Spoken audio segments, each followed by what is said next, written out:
Die Frage muss man stellen, ist denn ein Land, was gegen die eigene Bevölkerung Tanks und Schwerstwaffen einsetzt, für ein sicheres Herkunftsland für die Flüchtlinge?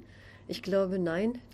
Ich glaube, dieser Deal, der zwischen Europa und der Türkei zur Flüchtlingspolitik gibt, ist nicht akzeptabel, kann man nicht akzeptieren und hinnehmen.